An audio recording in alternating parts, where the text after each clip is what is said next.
How many of you guys know someone who doesn't have enough money?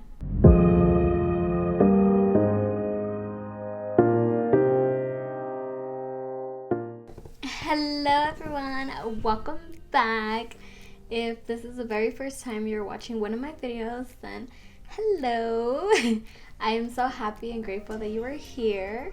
My name's Angie, and don't forget to share, like, comment, and subscribe. And let's get to it.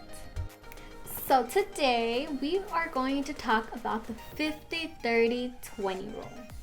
There is this book called All Your Worth, The Ultimate Lifetime Money Plan by Elizabeth Warren, and that is when this whole budgeting rule became like super popular. I think this is a wonderful rule to use when you're getting your feet into the waters of budgeting. It is a money management system that is so simple. It's just 3 categories, so it's so easy to follow, easy to allocate your money, and because it is so easy and simple, you're much more likely to actually implement it as opposed to something a lot more complicated. Before we get into this rule, I wanted to make a little side note. I believe this rule is more for beginners. If you have a higher income of about like 50 or 60K, then I do think that there is a way better money management system for you. So if that's you, stay tuned for another video. Okay, I have a question for you guys. How many of you guys know someone who doesn't have enough money? I can tell you that I know a good handful of people who never have enough money, but I strongly believe that that is mostly, not always, mostly because they're not managing their money the right way. Money is a tool and you need to learn how to use it correctly, because at the end of the day, what matters most is what you do with it. You need to be aware of how much money you have coming in and how much money you have going out. Down in the description, I can attach a few free budget templates that you can utilize so that you can actually lay everything out, see where you're starting from, because I think it's very helpful to not just think about it, but like literally see it on paper. Now we get to the fun part. You can now put the 50-30-20 rule in place. With this rule, pretend you have a lovely pie and pretend that pie is cut into 3 pieces. Okay?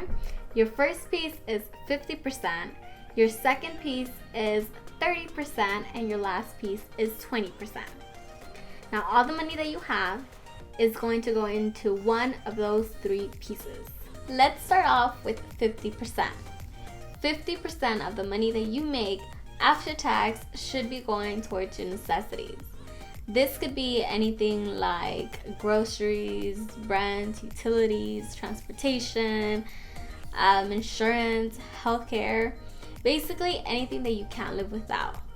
And oh wait, I forgot. You should also add the minimum payments for like your credit cards or student loan debts.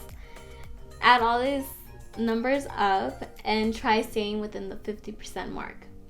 If you go past it, then that's okay. You can always just make a little adjustments here and there.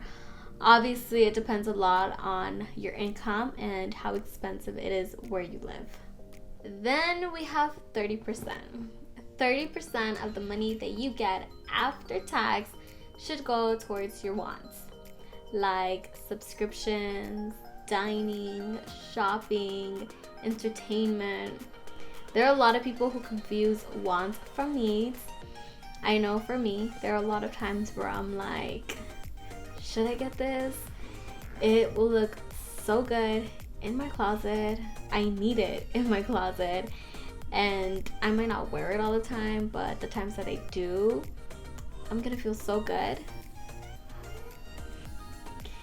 It's a want, and it's me trying to convince myself, trying to come up with a reason as to why I need it. Lastly, we have 20%. And 20% of the money that you make after taxes should go towards your savings or paying off debt. So like emergency funds, student loans, credit card debt, retirement, that house that you're saving up for. If you are trying to pay off debt, then I have a little tip for you guys. Look at the interest rate for all of your debt and try paying off the debt with the highest interest rate first, because it's killing you. Now that you guys are an expert on each category, I would like to do an example just so that it can make a lot more sense and so that you guys can do your own based on these metrics. So let's say after tax you guys get $3,000. If that's the case, then $1,500 should go towards your necessities, $900 should go towards your wants, and $600 should go towards your savings or debt repayment. And voila!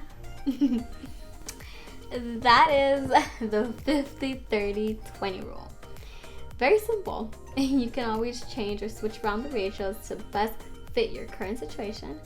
Just try your best to start managing your money now, because when you do start getting more money, and if you don't know how to manage it, then you are going to lose it all, and we don't want that.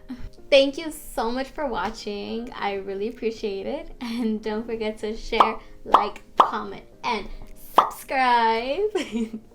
And every day is a bank account, and time is our currency. No one is rich, no one is poor. We've got 24 hours each.